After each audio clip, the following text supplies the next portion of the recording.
Hey now, everybody. Welcome to the show. I am Simple Jack from Nation 30, and I really appreciate you stopping by. Before we kick things off, let me introduce the team. First, we have one of the smartest players in the game from Nation 285, Lumberg. Next, we have Nikki from Nation 52 and Kitschy from Nation 425. Not only are these two knowledgeable, they're also amongst the most talented content creators for Age of Origins. Finally, from Nation 524, we have Maddie D. This is the player I am dubbing the Architect. All you have to do is watch his channel and you'll understand why. Okay, guys, the format is very simple. Together, we have close to 20 years of game experience. The idea here is to discuss and explore some of the hot topics centered around the game. To the viewers, if you have questions, please drop them in the chat. We'll try to get to as many as possible. We can also table some of them for another show. All right. Let me run down the list of topics. Kind of prepared about 7 topics. The first one, and it's going to include that Warplane Research Center, is C40. The second topic is going to be about mergers. Third topic, we'll discuss mid-range. Fourth topic is melee hit points versus long-range hit points. Fifth topic is how to limit your spending to efficient items. Sixth topic is important 6 stars as it pertains to 1,000 or 300 fragments. And then 7, if time permits, we're going to talk about why you keep playing the game. So thanks, everybody. How's everybody doing today? We're Patty, good. Nikki, Lumberg, good to have you guys. Thank you very much. So I'm going to start off with Lumberg because the first topic is C40, and I think he's done quite a bit of research on this, and he's seen a lot. But let me preface this. C40 is, this game evolves. Everybody knows that from C38, eventually we're going to go to C40. We don't have definitive timelines as to when that's going to happen. But Lumberg, why don't you weigh in about the C40? Thanks, Jack. Thanks for hosting and getting us all together. It's probably no secret that C40 is on everyone's mind. I have heard people say C41, and that probably tells you that nobody really knows, right? So I think it's going to be C40 because, based on a similar game, War and Order, that's kind of the sequence that they followed. But, the games did digress quite a bit. And, the whole concept of C40 is T13 troops, and that could either be at 40 or 41. The timing seems to have been usually in a anniversary. So if you really think about kind of the progress of the game, people have been C38 for quite a while, and they've stopped their spending. So just from a viewpoint of losing the mega spenders, C40 has to come out soon. So that's kind of my quick thoughts on it. Is that we don't know if it's going to be C40 or 41, but it's imminent. It feels like, just because, the content and the spending needs to continue. Yeah, and just to follow up on that, most of the players that Titan equipment was released not too long ago, and for those whales that have been buying every single pack, they are almost at the point where they're completely maxed out. So the only thing left for big players to spend on is going to be the island. And that's few and far between. Yeah, and the island is kind of a big spend. I mean, you can go forever on spending on that, but you're absolutely right. So they've got to have a different avenue for people to, well, at least for the spenders to kind of expand out. Does anybody in their nation have cities that are ready to go straight to C40 as soon as they hit? We have one that may be close. I think we've got maybe 1 or 2 that yeah, I think League God would be as well. League God and Zombie League would be. They're probably just buying range just to be on the safe side. Lumberg, anybody in your nation?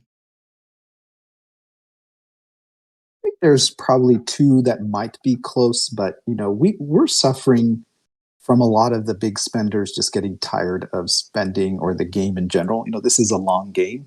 So, they're not as motivated to kind of save up to get to C40 in one day. So a lot of them have kind of, stopped spending and they're wanting more quality of game and quality of mergers.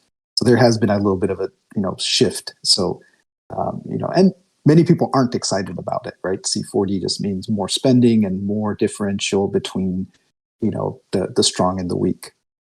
Yeah, and I mean, I'm a C38 myself, a relatively fresh C38, and the thought of C40 just really scares my bank account, to be honest with you.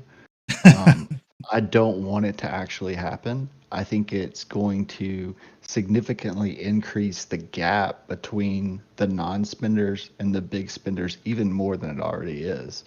Most games, the big spenders might be 25% stronger than, the non-spenders. This game, it's like 2000%. It's already ridiculously huge. Yeah, I think it will definitely increase the gap. But to be honest with you, I mean the big spenders have always been ahead. I mean, whether it's by 100% or 200%, it's not like that C34 was going up against the big spenders anyway. So you just kind of have to game plan for a bigger city. And I think we've touched on it before, but like going to C40 is going to make certain cities obsolete. So, the rest of the nation has to catch up. So, in that respect, there's going to be a gap. But for the most part, I think everything will still, the gameplay will change somewhat, but you're still going to have the same kind of competition that it was before, right? The big spinners were always killing you, anyways. So, I, I'm afraid of the gap, but I don't think it's going to be as bad as everybody makes it out to be.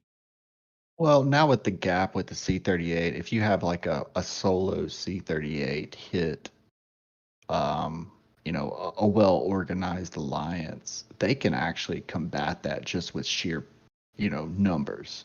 They may lose on points or something, but they can win the battle. At C40, that's going to drastically change, though.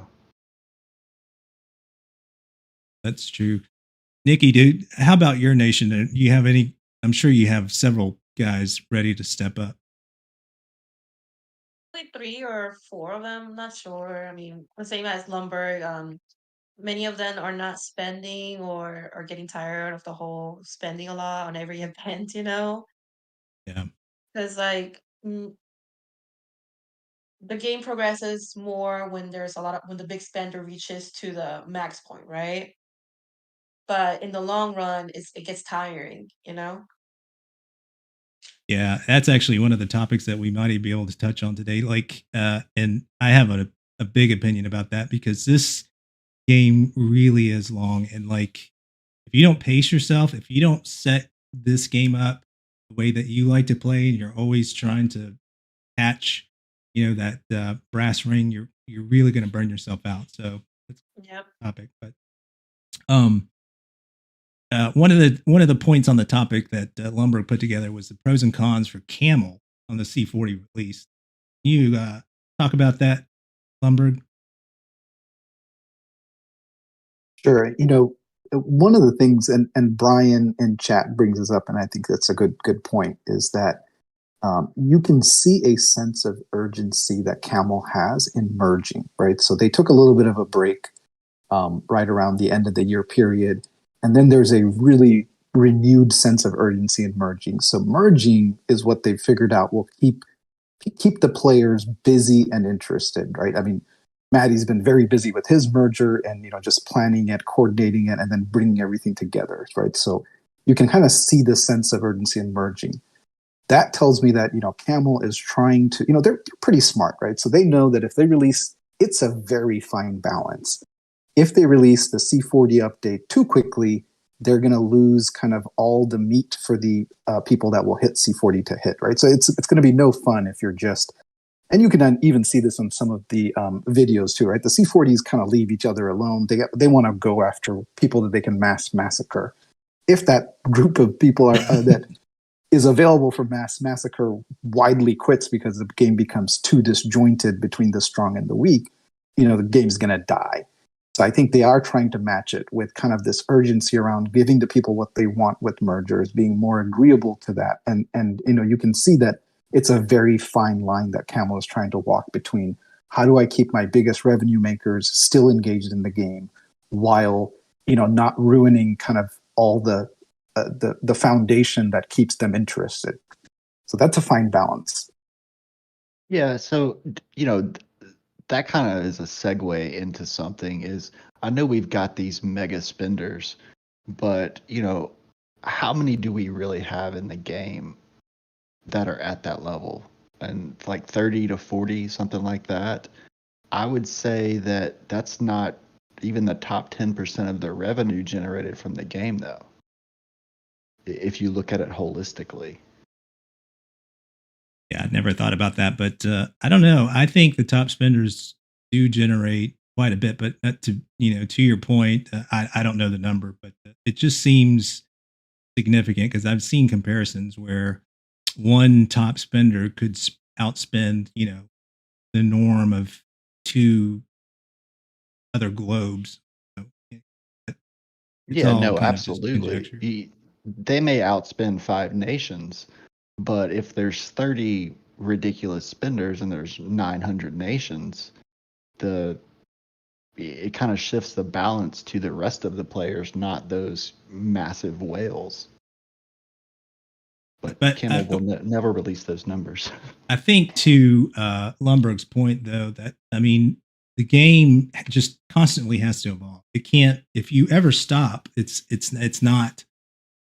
You're gonna make people lose interest. So it's a balance to where you keep expanding the cities, but you don't have people jump off the back end. But to Maddie's point, I'm kind of like him. I feel that I like to sit at a max level for a while. I like to just sit and just relax, and not have to worry about getting up to C39 and C40 right away again. So it has been. I can't remember. I don't know how long I've been a C38, but it's been nice to just not have to worry about upgrading all those other things. And I've heard a lot of speculation. I think Maddie, you know some of the prereqs, or you have speculated as to what some of the prereqs are going to be.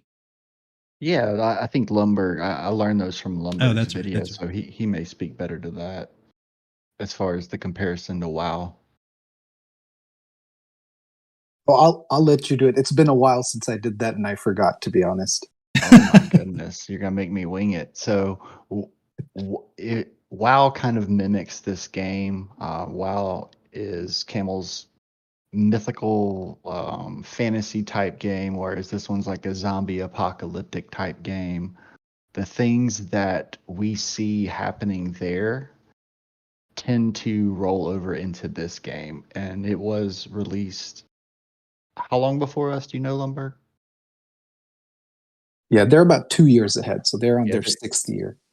Yeah, so the things we can pretty much discern is that once C40 or C41 is released, the Academy will go up to level 40, and it will unlock an advanced research tree, which will take some uranium.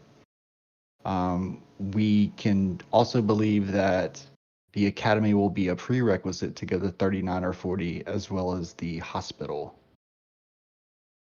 And of course, the troops that go along with the city levels as well. Yeah, which so would be stormtroopers and cannons. So we're not getting like inside information. This is essentially just taking the sister game that Camel makes, and a lot of their structure is exactly the same as AOO. So we're essentially just matching what they do or what they've done to what we're about to do. Sounds like it makes sense. You mentioned the technology tree that is going to be within the academy. everybody's academy is like at level 30 right now, or at least or at the max.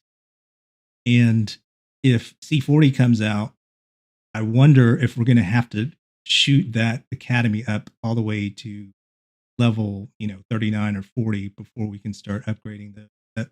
Yeah, So that's a big, that's gonna be a definite if it mirrors what they did in WoW.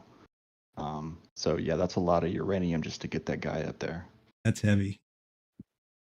That's right. So, a big caveat is if the game follows the same path as the sister game. But, in that new academy, from that, the new research available actually costs uranium to research. So some of the skills are worth it, some of them aren't, but it does cost uranium to research. So then everybody has to kind of tackle that secondary decision making, that do I spend uranium on doing some of these skills that are worth it, or do I just get my city level higher up? Yeah, and I think in Lumberg's video, the consensus was with the WoW player base is the research is not worth the troops that you get from your upgraded city. That's going to be big. So, all right, on C40, around the room, anybody want to take a guess when it's going to come out? August.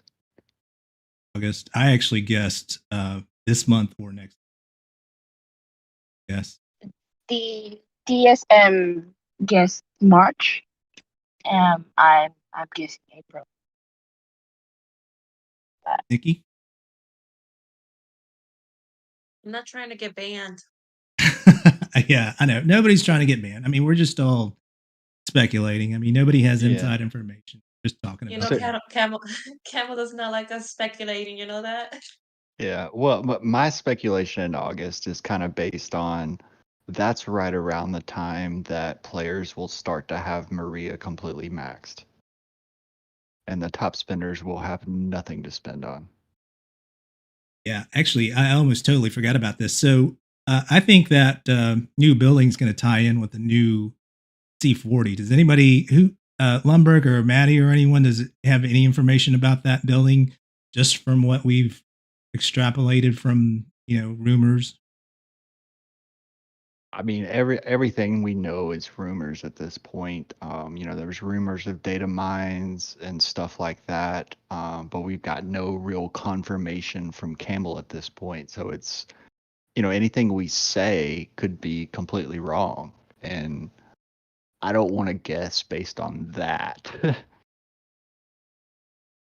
I was hoping that it was going to be a new troop type so that it can align Well, with formations, but yeah, but I mean, based on the rumors, they've got hit points and defense, so that would lead us to and attack, so that would lead us to believe that it's an attackable and troop that's able to be in battle. which the other thing that I thought it was, and I'm if we're following the WoW game, then I think we pointed out that it's not likely, but and I'm glad is that there might be a new resource that has to be mined, and that warship or warplane building is the vehicle that we would use to mine it. But it almost sounds as though there won't be a new resource, and I don't know. I'm just speculating. There won't be a new resource in this.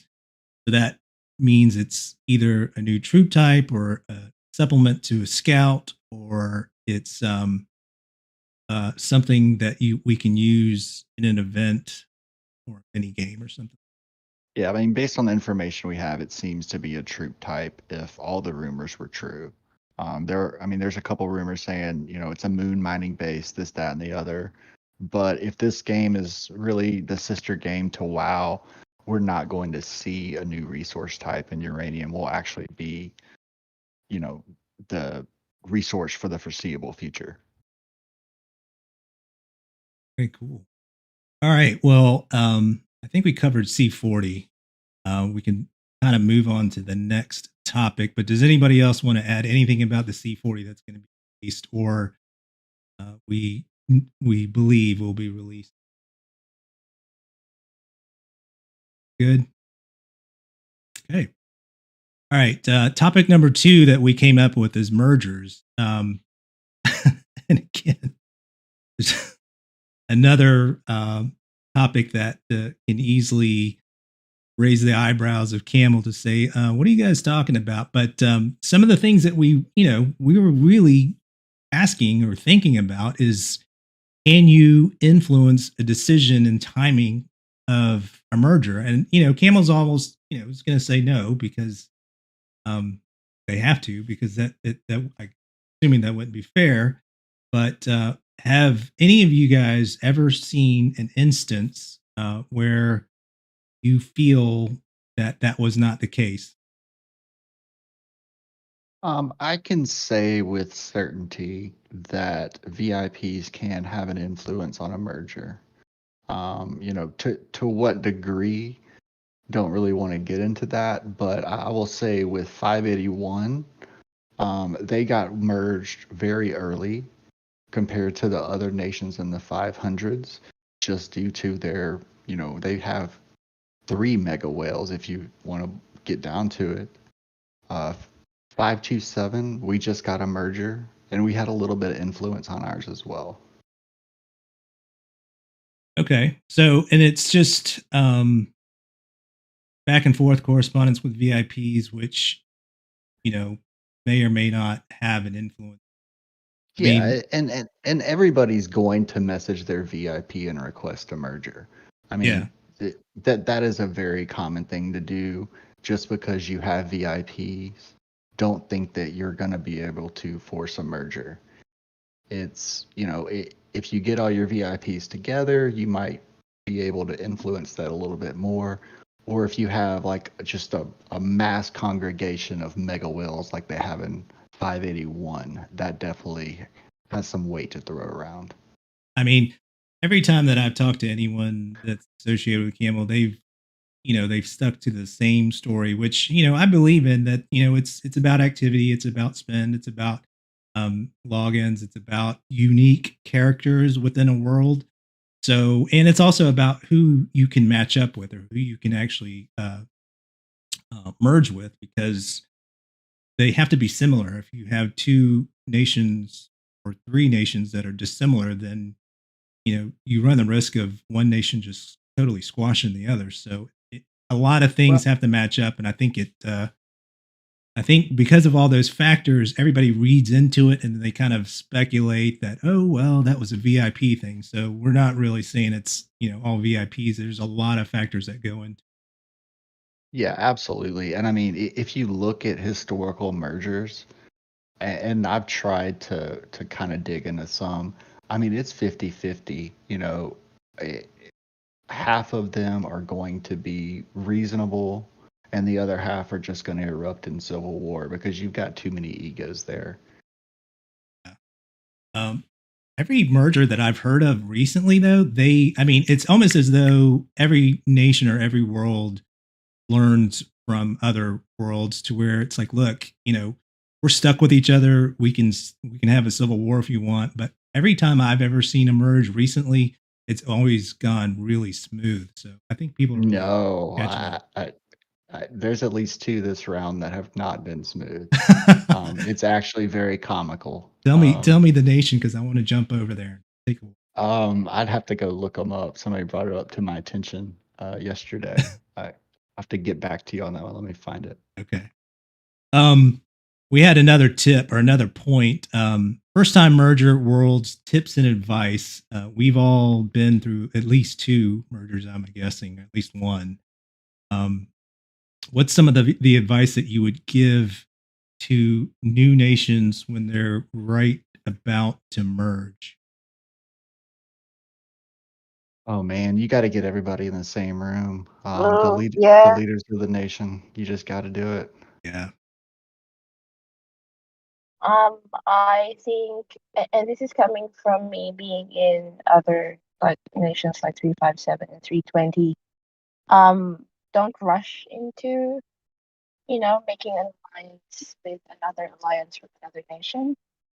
As much as, even if you do talk to each other and think that, you know, game wise, you actually play the same way 6 months down the track, it might not be the same. So I think it's better if you go into the merge thinking that you're three nations going into a merge, and then 3 months later, if everything is still going the way that you predicted it while you were talking towards the merge, then go for one big alliance or two or three. So Yeah, it invariably one thing that happens is of the different worlds, there's got to be one person that kind of takes the lead because if you have three worlds merging and five different leaders, you're still going to be going in a lot of different directions. So of those three worlds merging, having one person that's kind of the centerpiece that's going to guide it, I think is necessary. If everybody's not on the same page, you're going to have a lot of different philosophies trying to be better, but they're going about it in different ways, and it's going to make for like slow development. So, um, Ye- Yeah, and I mean, we just merged yesterday into 524. And, as soon as we found out we were merging, the first thing I did was set up a Discord channel. And, I got a translation bot. There are translation bots out there. I translated into 10 different languages. We've got almost 400 people across the three nations in that one Discord. And we kind of put a sorting hat on and we just kind of sorted them into the different alliances, 1 through 5.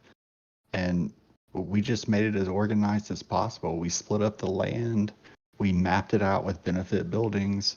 I mean, we thought of everything, and it's a lot of people's hard work and effort that made this thing come together for us and be so great. hey, Nikki, you were with 52 when they merged, right?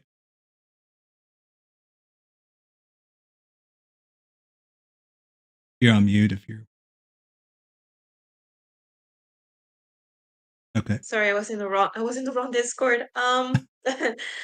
I probably joined them 2 months after they had the merge. How did that And go? Because I know a lot of nations when they see that they're going to merge with 52, they get excited because they're super powerful, but they also know that they're um, uh, heavy-handed. So how did that go?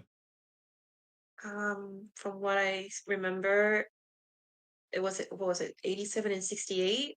68 Top Alliance really wanted to go with EV1, and so did 87 Top Alliance.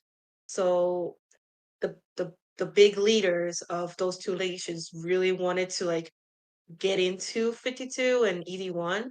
So it was more of, okay, let's all get together, you know, top players here, second active alliance here. Then they created two other semi-active casual players. You can go to these two alliances, and then that's how it started. And then there was like the rules of, no farms with over BP, I Yeah. guess, like not too many troops. And if they fail that, then everybody started killing them. And then it's also started a lot of people revolting because nobody likes people killing their farms, right? Yeah, Um, I know a lot of people get offended, but I definitely think that's one of the main criteria that has to happen is that the nation has to set that standard. It depends on where you are on the scale of the worlds. Like the older worlds, where C-38s are really prevalent. You you really have anything C-30 and below has to just be a farm, and you might even speculate that like C-32 and below are farms because if you're not a C-34 by after 4 years of playing, then there's not a lot of hope for you. And in you hear the talk all the time. It's like we need to grow, we need this to do that to grow. But after 4 years, I know people that don't spend at all, and they're about to hit C-37. So I don't really buy it that much. But Yeah, I mean, I can say in 527 when I was there, we had some non-spenders, and they had their 5 farms. They did what needed to be done, and they were C32 after 1 year. So I mean, you either have to spend money or put in the effort to get there. It's one or the other. If you don't do both of them, you're a liability. And that's the We also know that, yeah, you can get all the structures to, 37, 36, 37, 38. But the internals as to where your equipment is, your officers, your titans, which is basically, the meat of your city, you still have to put some money into that. You can't just, you know, not be a free player for that. yeah, that's one of the things that I'm really starting to see, not just in my world, but in a lot of worlds where we are now, or where a lot of nations are right now, is that there's that feeling of players that are like, well, we have the right to play or whatever. But to Maddie's point, if you're a player in any kind of team and you don't develop, you're a liability to that team. And, everybody says, yeah, I'm free to play whatever I want to. Well, they're free to kill you. So there's. Yeah, that's absolutely right. I mean, and Nikki, she plays in the murder capital of the entire game, so she knows it better than anybody. Yeah. Yeah. They already 52 murdered is everybody. ferocious. When you look at how to clean up a world, you go to World 52 to see what they do. Best dead world. So, Lumberg, I know you've done a lot of extensive research on mergers, and not just what we've been talking about here, but what kind of 2 cents do you have about mergers and any kind of advice? Sure. I think, one of the questions that I get a lot is a lot of debate around, what do nations need to do to kind of hurry up the merger, right? And a lot of that could be through all of the above or none of them, right? So it's always going to be an unknown, the criteria that Camel uses. But some of the things that, we all just talked about, which is kind of nation rules, nation cleaning up your liability, actually serves the dual purpose of making you a better candidate. It does seem clear that, just based on many conversations that I've had with people, and, people share the information in private, right? So I can't share all of that, but it is clear that, Camel does try to keep the balance of the game in play. So they don't want to merge too many strong worlds together. And, there is certain criteria that they have to be meet. Invariably, however, aligned with everything is, revenue generation and spending of the nation. But, some of the things that I wanted to kind of mention that nations should do is some of those things, kill the dead weight in your nation, right? So you have to be at a certain BP level to be even matching with certain other nations. So if you're heavy on the BP, if you haven't cleaned up, if you haven't set up nation rules, it's high time that you do that. Especially, even it will harken the timing of the merger, and it'll help in the matching of the merger too. And then when you do get merged, it's going to make things a lot more easier. So killing the dead weight in the nation, and dead weight would be kind of some of the things that Maddie, Nikki, all of you guys just mentioned, which is the players that aren't contributing. That being said, I will say it is really important because there's a fine line between, and a lot of the people in the older nations know this, that if you go into civil war, if cleaning your nation kind of involves having too many conflicts, you'll create this animosity that you'll never get beyond. Meaning you don't care about the nation, you only care about your alliance, and that view is kind of counterintuitive to world versus world events. So it's kind of like, yep, carry a big stick. So I think the formula that works the best is communication. As simple as that sounds, it is communication.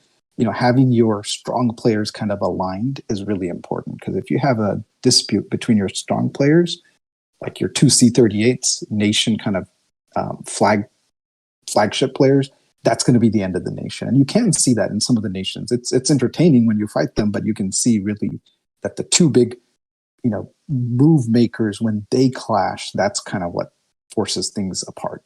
So communication is really important. And even, translation is critical, like having people that can cross those cultures and that language barrier. We all know that, I know you guys have seen it, but you'll post something, somebody will say something in Korean and it will say, I love you, right? And it's like, what?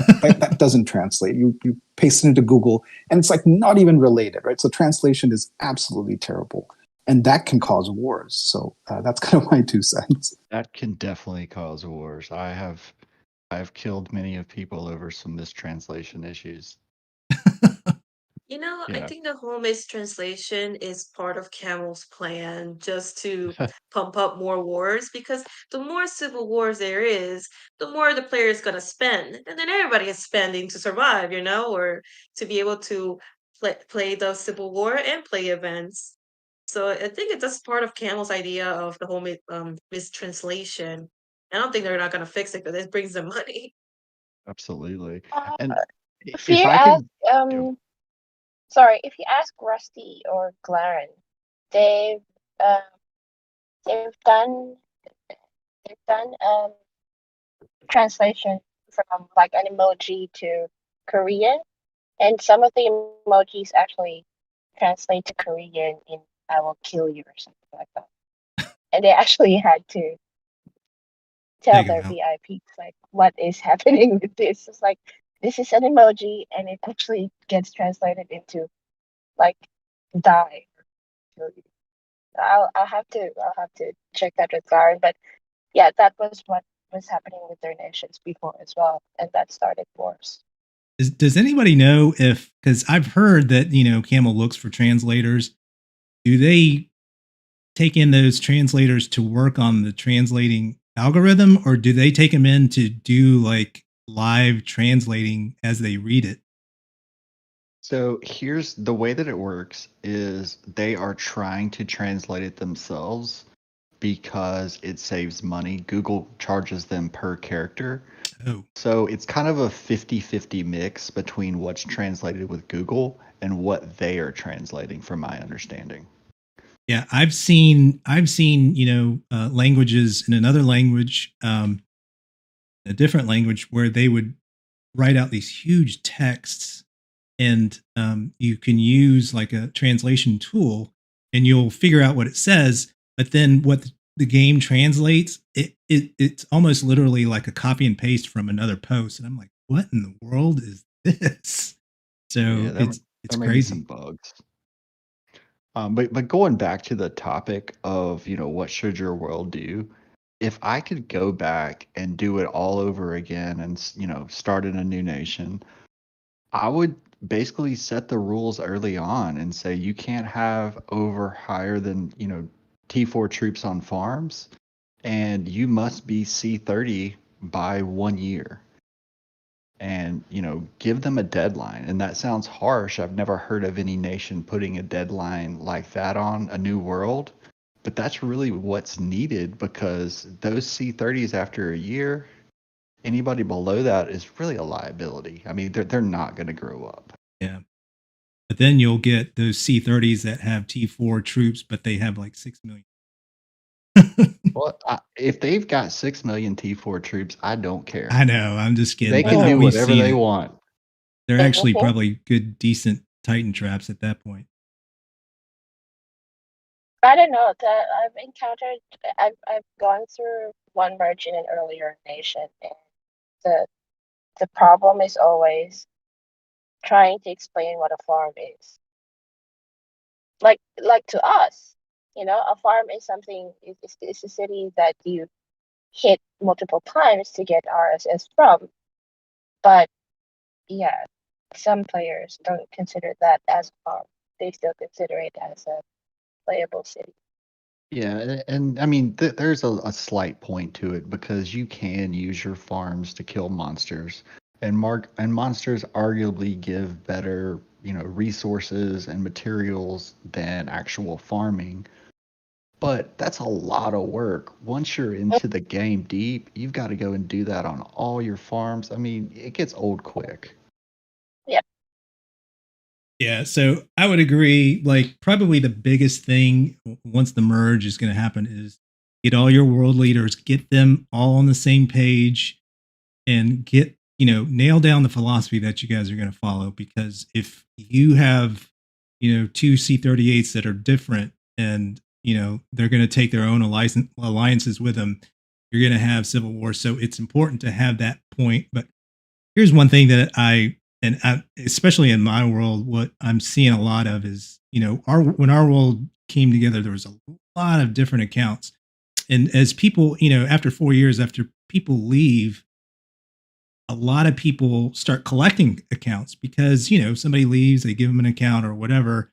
So you've got players that have like 5 alt accounts and they all try to keep them up. And that's where I see some of our bleeders is that, if I've got, a C38 plus 4 C35s and, I'm not taking care of them, you're going to get killed. So one of the things that I always try to push for in our nation is, look, don't hoard those accounts. Just give them to somebody.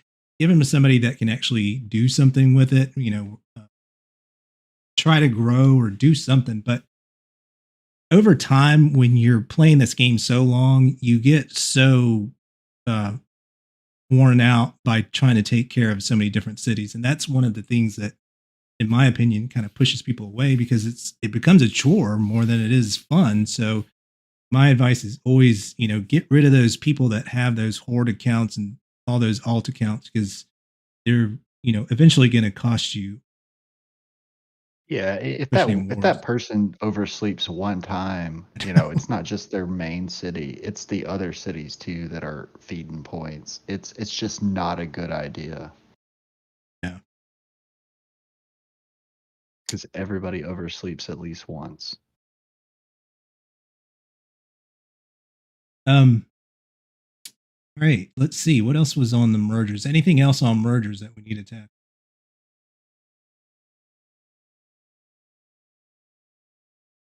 Was it tips and advice, worlds? Hey, Jason, thanks very much, Woody. Oh, we do have a question. How long is the cleaning periods your nations before void? Oh, that's going to Oh, vary, and you're going to Yeah. get. yeah.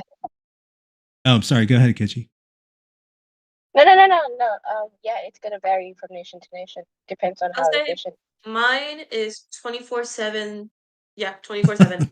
24 hours, 7 days of the week, nonstop, all the time, in void, in frenzy, nonstop. If somebody chills drop, it's gone. Again, murder I mean, capital of the game. it's the best way to reduce your bleeders. If you have a lot of bleeders, your best way is to just get them at any time.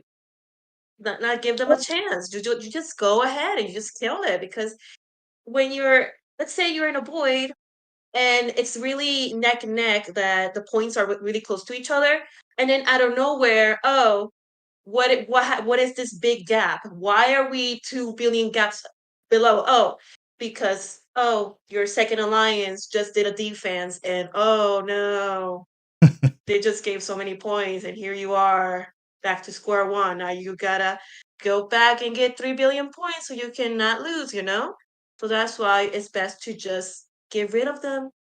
Don't wait till the last minute because it'll be too much in the end. It'll just be too much. Yeah, people don't realize how much it costs the top cities to make up the points of one mistake. Yeah. It's actual money, and it makes us mad. I mean, That's why it's very expensive. If you have bleeders and you have farmers, it gets super expensive for you to be able to pull a win because you have your farmers and your bleeders just giving points left and right. And then you're just spending money just to get the win. And it's very frustrating. It makes you just want to give up and just be a tyrant and destroy everybody, right? So that's why it's just best to just get it done and over with. Don't wait till the last minute. Yeah, so I'll add my 2 cents on there because in our world is super fat. So we have a lot of dead weight that certain leaders kind of look out for that dead weight, and it's kind of a pain in our rear. But what you're going to run into is, when you do purges, the leaders that want to kill off the world, they're going to pick at least 2 to 3 days to purge for void. The ones that want to try to protect those farmers, they're going to just say, whatever, 24 hours or something. It's just something where that farm can afford to keep a 1-day shield or 2-day shield for the event and for the void. So my suggestion is if you're that camp that wants to kill off your world, make those purges more than 3 days so that you can force them to either get down in troops to where they can hide them all, or they're just spending themselves out of the game because they can't afford to do shields. And most nations now, farms should not be able to mine for gold because it's just a waste of gold. Yeah, and I'll say one more thing is if you're going to murder people, do it early. Don't wait a year because the longer you wait, the more invested they are in the game and the more of a nuisance they're going to be. You got to nip it in the bud quick. Yeah, so that's our problem right now. You see that lantern, that red light I've got? That's because we're almost a year and a half in our merge, still killing off people. So they are so entrenched that it's just a nonstop flag fest.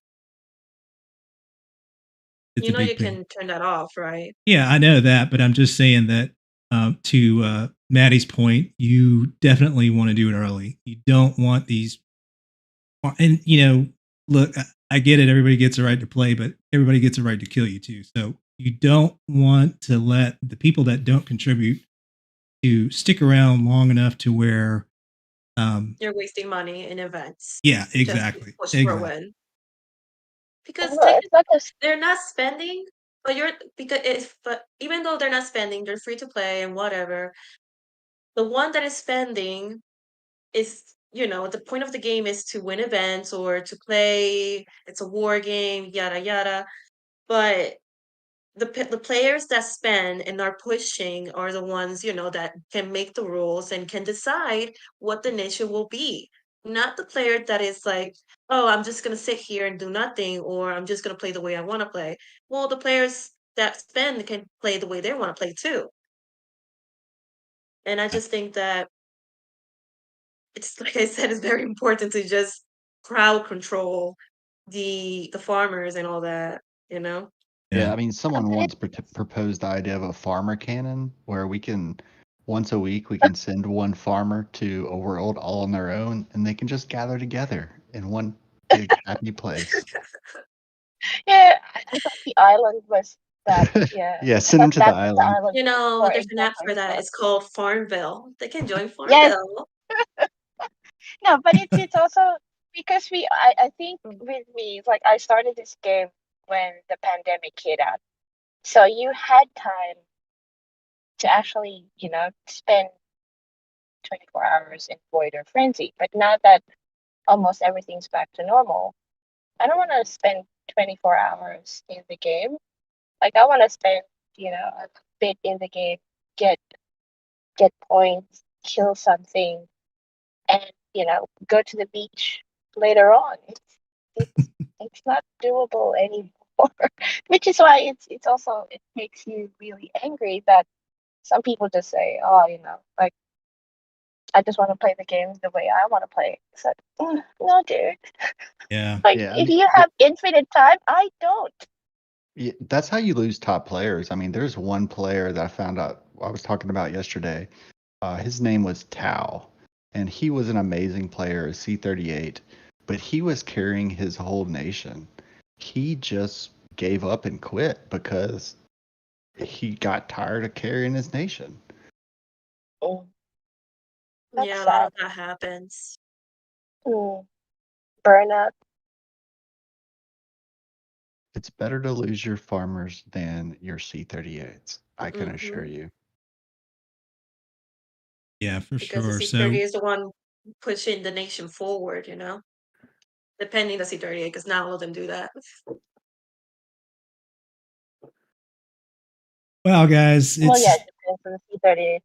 It's I can't believe it's already been almost an hour. So we had like 7 topics. We covered like 2. Let's cover one more, but I'll let you guys pick. We've got mid-range melee hit point versus long-range hit point. How to limit your spending to efficient items. 6-star skills as it pertains to 1,300 fragments. That's kind of interesting. And then the last one is why do you keep playing the game? That one, number 7, is probably a show in itself. So leave that one out. But you guys pick one more because I know we're running short on time. I want to be respectful of your time. Lumberg, I mean, anyone? yeah, I mean, I'll pick one if you guys don't want. Go ahead. Yeah, so let's go with the 6 stars one. Okay. As far as skills, if I could instantly pick 6 triple S skills, it would be the 2 fleet size on Saki, the 2 fleet size on Morgan, and the triple S long range reduction on Aeon and Alexandria. Those to me are the 6 most important 6-star skills in the game. All right. Now say that one again now for which officers? So Morgan and Saki, they get a fleet size and a cross nation fleet size. I would triple S both of those for 4. And then on Aeon and Alexandria, the long range damage reduction is absolutely huge because 95% of the players are long range, or 99%, let's be honest, are long range, and damage reduction is huge in the calculations. I'm sharing mine. Can you see my officers now? I can. Let's walk through, and no judging, guys. Come on. Don't pick an officer and we'll look at it. Let's look at Aeon.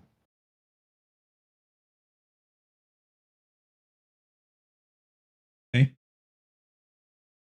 All right, go to the 6-star. Oh, wait. To remodel them, or you want to talking about these? Go to hit the books or whatever you want to look at. Oh, this. Scroll down.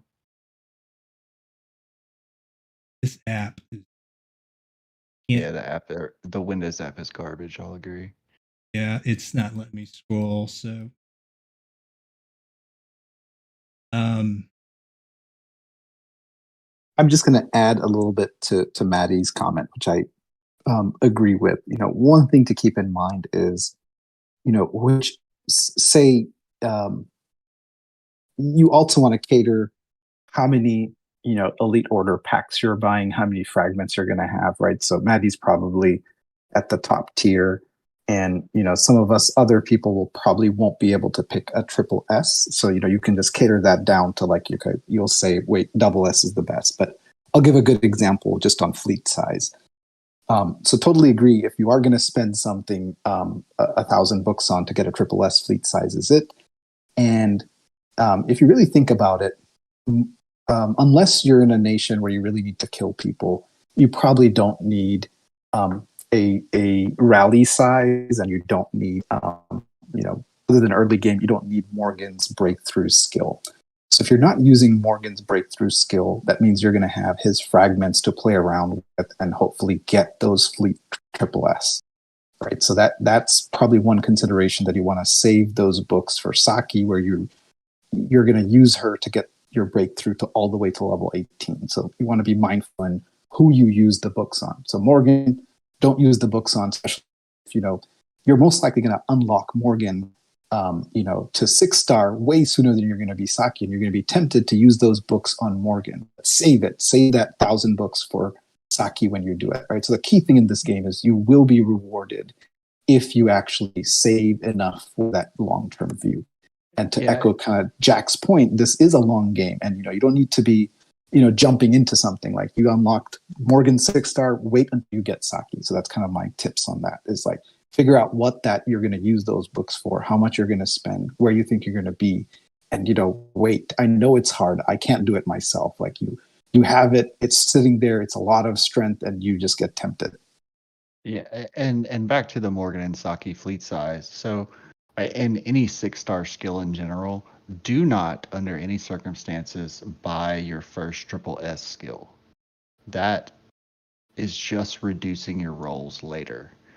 Hang on a second. Now say that one more time, because I'm writing notes on that one. Do not buy Well, so every time you lock a skill, if you have no skills locked and you waste 1,000 books, I say waste, on your first triple S skill. Well, now you're locking that skill.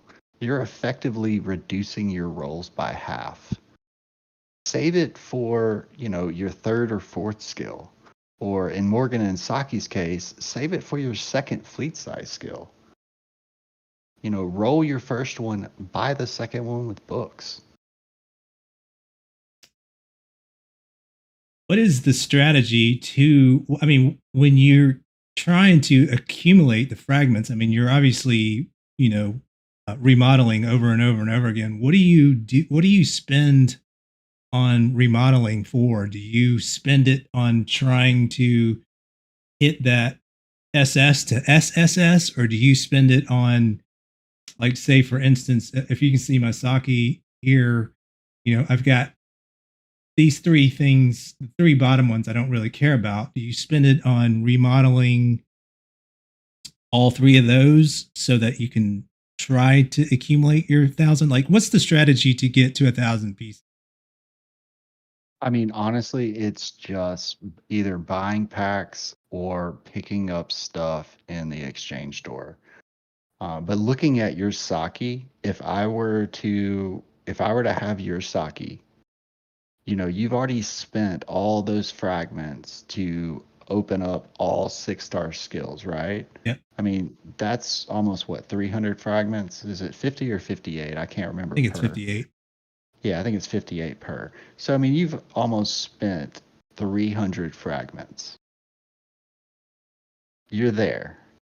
Spend another 300 and get, at least one triple S fleet size, and then buy the other one with 1,000 points. The other skills don't matter on them. I mean, healing speed means a little bit, but with your Saki right there, I would re-roll all 5 slots until I hit a triple S fleet size. Even if I've got 2 that are at 27 and the rest of the 3 are at 1? Man, I would advise people not to do what you did, Yeah. but man, I don't know what to tell you there. I, that's a tough call, right? That is a very tough call because that is a lot of XP you put into those guys. I think I'm the first person to get officer shamed. Can you No. show your Morgan? Morgan is exact opposite.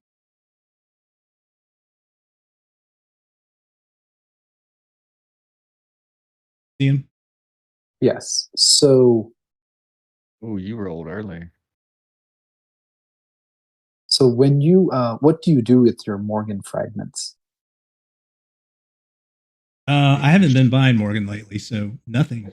You don't have to buy him. You can No, just get him yeah. on other things. Yeah, I mean, that's true. But I mean, if I were to get Morgan fragments, I would just keep re-rolling these to try to get to. I don't really care about the 3 other ones. So I guess the opposite of what I did with Saki, I'm just going to try to re-roll these until I try to get SS. Yeah, but you're really killing your odds by not having all slots unlocked. Like, you're in a very precarious situation, in my opinion. Yeah, I mean, my only other option is to, with all of these officers, with Braveheart and um, Loreline, use a ton of fragments on them to accumulate 1,000 so Yeah. that I can go back to, like, a Morgan and try to buy the triple S on. That's You know what I mean? probably what I would do Yeah. because see it's this. just how much you've spent. See, so she's got like 85, so I can just gamble all day long. Her, and I get a lot more of her fragments than anybody else. Yeah, Brave Star and Loreline seem to come in the most. Yeah, so I should be able to build it. But 1,000 is a long ways away.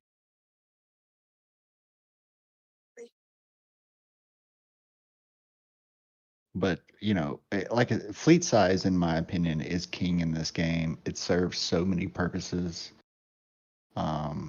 If you've got 800 LRA, well, you increase the number of troops. All of those troops that you're bringing in get those 800% LRA, plus the Yeah. HP and the defense going with it. Even people with 900 long range against somebody, I don't know, the thousands, like let's say 1,080, if they have better Titans, they can still win the person that has more long range than them. That's true. Well, yeah, that's Because I always, for me, I get beaten by those 900s. I'm like, well, why did I lose? And I'm like, yeah, oh my God. Titans are a different story. I mean, if we're just talking about officers and skills, I mean, we could But yeah, take yeah, this conversation for years because there's so many variables, but just straight yeah, up officers and skills, I would say fleet size and long range damage reduction, which is only yeah. available on Aeon and Alexandria. But you could get that mid-range reduction too if you want to But survive one the per mid-rangers. Yeah, but 1% of the players are mid rangers. That's Right? true. I mean, normally it's the C35s and above, but you should really build around the majority, not Long that range. 1%. That's true. I mean, mid rangers get a lot of show because they get so many kills, but Yeah. and that actually is a topic that we can cover another day. Is what's the good mix in your alliance or your world in mid rangers? Because I don't. Does anybody see a trend for a lot of people going to mid rangers? I mean, it was pretty hot for a while, but I don't really see it happening now.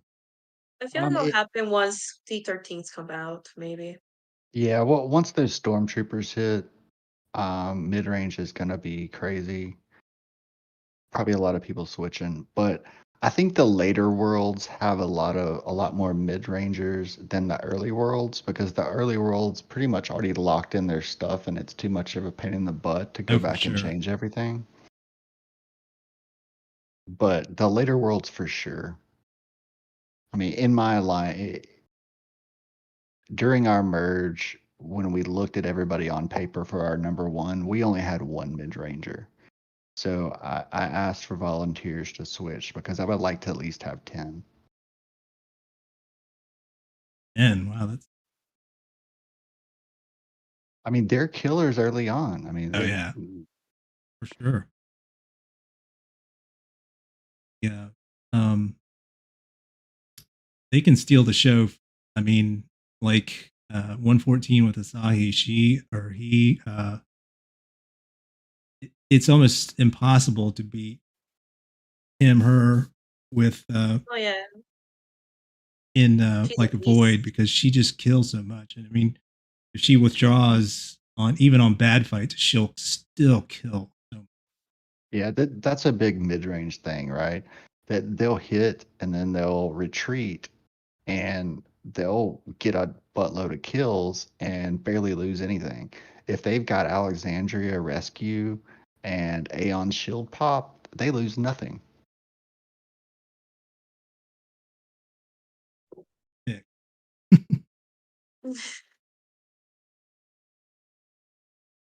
All right, guys. Well, I want to be respectful of your time. I know that we wanted to keep this at about an hour.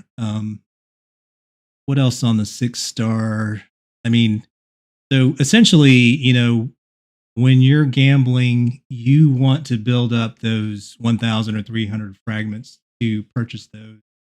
And, from what I've seen for the players that I've talked to, it really depends on your overall spend. Because if you're not spending a lot, it's going to take you forever to get 1,000 fragments. So I guess it really depends. If you're, above average spender, then you can start shooting for those 1,000 fragments, constantly remodeling to get it and then purchase the skill that you want. But if you're not really a spender, then it doesn't make a lot of sense to wait for 1,000 fragments, in my opinion. Yeah, if you're not a spender, just settle for the SS on key skills and that's fine. If you're even a moderate spender, don't waste your first set of books on your first skill on an officer. Be patient. This game, like you guys said, was the long game. It's short-term weakness for long-term strength and money saving. Yep. Yep. So Jack, someone in the in the YouTube live chat, Brian, he's asking, what are your thoughts on melee cities? Mean like flex nuts? Yeah, like flex nuts. I don't know. I haven't done a lot of research on them. I know that if you can get all the Titan skills, they are pretty darn tough. But I can't really speak to melee. Yeah, I can speak a little bit to them. If you look at the damage on melee troops in general, it's just not good. Melee cities is a battle of attrition, and it's just their hit points outlasting the rest of your troops.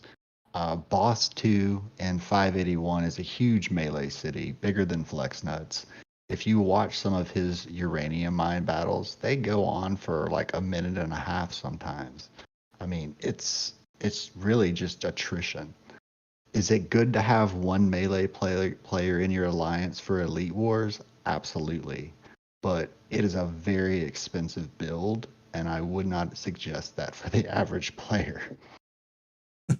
Is very expensive. Because you've got to hit those Titan skills, right? I mean, that's really the only way you're going to pull it off. Well, you've got to hit the Titan skills, plus you're going to lose troops in every fight.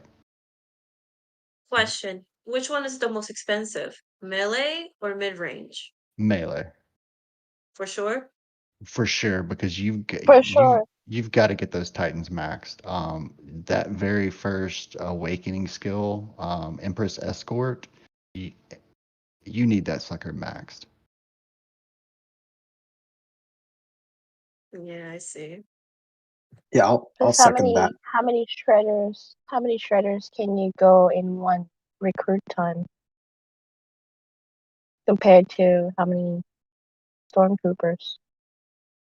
Well, the ratio is the same. I mean, if you don't have draft, it's 1,600 worth of troops no matter what you do. Stormtroopers are going to recruit a little bit faster just because they're a C-35 troop and shredders are C-37. Mm-hmm. I Plus, agree with Maddie.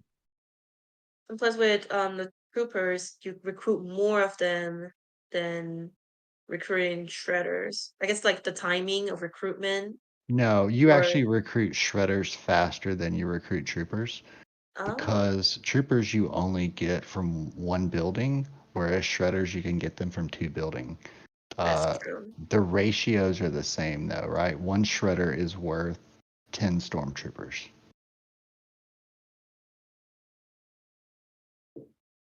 I do have a suggestion for, like Maddie brought up.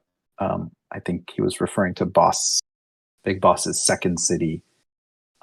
It's really hard to play unless you're just a generous team player, like Flex Nuts.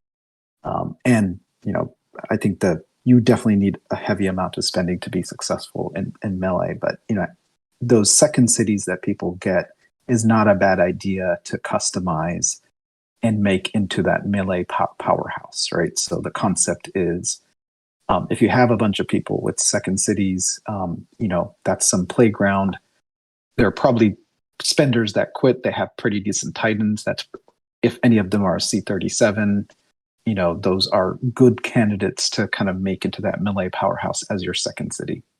Yeah, they're fantastic in Elite Wars. I mean, a full army with a good melee city can make or break a fight in Elite Wars.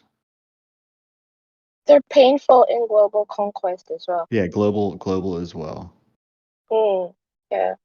There's there's one player that actually just sends all melee in one city and then all long range in their other city.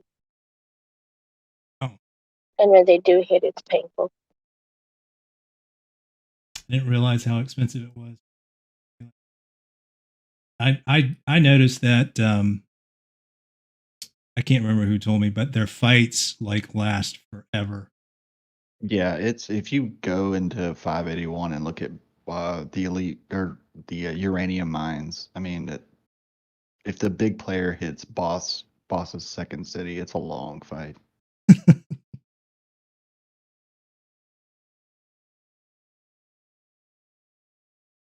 All right, guys, we kind of went well over time. I appreciate everybody sticking and staying long. We didn't get to cover as much as we want to, but that just means we'll have some carryover for the next show. Hopefully, we can all get back together and plan something out soon. Maybe make this a regular schedule. I know that, all of us have always been kind of talking about doing podcasts and stuff. And I think, and this is everywhere, like especially with Woody. Woody's doing an awesome job. Oh, definitely always check his out. But as far as the AOO community is concerned, everything's kind of growing with the media, with podcasts and live streams, and I think it's good for the community. Even if we talk about topics that are somewhat controversial or something that Camel might frown upon, it's not like we're, setting waves or tidal waves to clear out players. We're just, speculating and taking a look at the game because, I mean, this is a super long game and it's super involved, right? So, like, everybody, dedicates a lot of time and stuff. So, having these kind of live streams really helps out. So, everybody that's in the audience, I appreciate your time. If you have questions that you'd like to see covered, reach out to all of us. We can all be reached. Everybody has their link for their channel in the description. Please check everybody out. The content with these guys is amazing. So reach out to us. Let us know some of the things that you want to hear on podcasts and, or some people that you'd like to get together with on podcasts. That would be great. But outside of that, thanks everybody. Thanks Nikki. Thanks Kitschy. Thanks Lumberg, and thank you Matty D. I'm going to go ahead and close the stream, and I will talk to everybody soon. All right, thank you, sir. You guys have a good night. All right, Thanks, thanks Jack. everybody. Thank you, Jack. Have a good night. All right, bye guys. Bye. Bye.